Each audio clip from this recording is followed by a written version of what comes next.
Hello दोस्तों, मेरा नाम हंसराज आंगिड है और आज मैं आपके साथ बात करूंगा उम्र के एक एक्सक्यूज के बारे में, मतलब उम्र की बहानाबाजी के बारे में। यह एक चैप्टर के अंदर लिखा हुआ है, एक बुक के चैप्टर के अंदर, जिसका नाम है the magic of thinking big, बड़ी सोच का बड़ा जादू। तो इसके अंदर दो प्रकार के उम्र के बारे में बहाने लिए जाते हैं। एक कि मेरी उम्र बहुत ज्यादा हो गई है, एक मेरी उम्र बहुत कम है अभी। तो इसमें मेरी उम्र बहुत ज्यादा हो गई है, यह एक्सक्यूज, यह बहाना बहुत ही लोगों के द्वारा देखा गया है। इसके अंदर लेखक बोलते हैं कि लोग असफल क्यों होते हैं, इसका यही कारण देते हैं बहुत से लोग कि हमारी अभी उम्र हो गई है, हम अब सीख नहीं सकते, हमारे ये प्रॉब्लम होती है, ये होती है।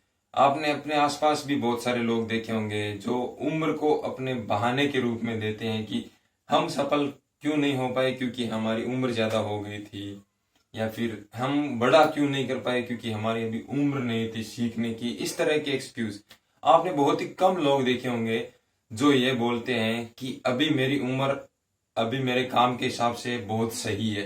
ऐसा बहुत कम देखने को मिलता है।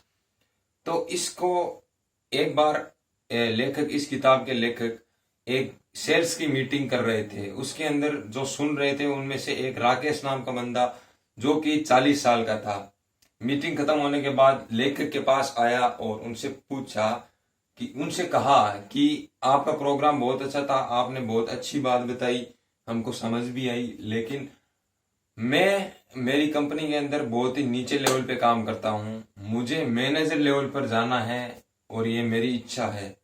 लेकिन मैं अभी 40 साल का हो गया हूँ, तो मैं अभी बूढ़ा हो गया हूँ, मेरी उम्र ज्यादा हो गई है, तो इस मैनेजर लेवल पे जाने के लिए मैं भी इस लेवल पे हूँ। मैनेजर के लिए मुझे बहुत सारे स्टेप्स पार करने पड़ेंगे, तो ये मेरे से हो नहीं पाएगा क्योंकि मेरी उम्र ज्यादा हो गई, लेकिन मेरी बहुत ही प्रबल इच्छा है।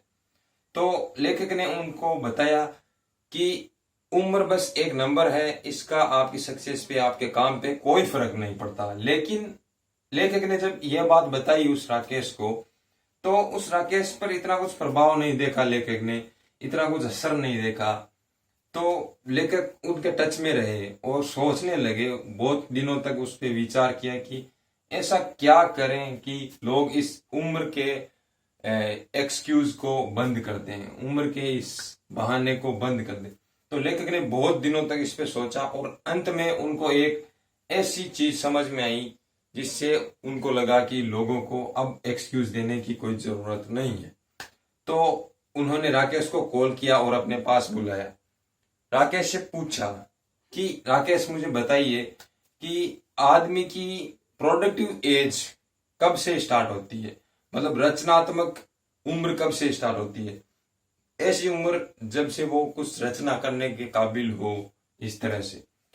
तो राकेश ने बताया कि कुछ देर सोच के बताया कि शायद मेरे हिसाब से 20 साल के बाद रचनात्मक उम्र शुरू हो जाती है एक आदमी की। तो लेखक ने फिर से पूछा कि आपके हिसाब से रचनात्मक उम्र कब खत्म होती है। तो राकेश बोला कि अगर आदमी स्वस्थ हो तो वो 70 साल की उम्र तक उसकी रचनात्मक उम्र बोल सकते हैं। तो लेखक ने बताया कि आप बोल रहे हैं 20 से 70 साल तक एक आदमी की रचनात्मक उम्र होती है, तो ये 50 साल हो गए। तो आपने अब तक कितनी उम्र रचनात्मक जी ली है। तो राकेश ने बोला 20 साल जी ली। आपके पास अभी कितनी उम्र बची हुई है। राकेश ने बोला 30 साल। यह बोलते ही राकेश के अंदर से एक चमक बाहर आई, एक मुस्कुराहट आई। यह देखते हुए लेखक ने कहा कि इसको अलग शब्दों में बोले तो आपने भी 40% आपकी रचनात्मक उम्र को जी लिया है और 60% आपके पास अभी बाकी है।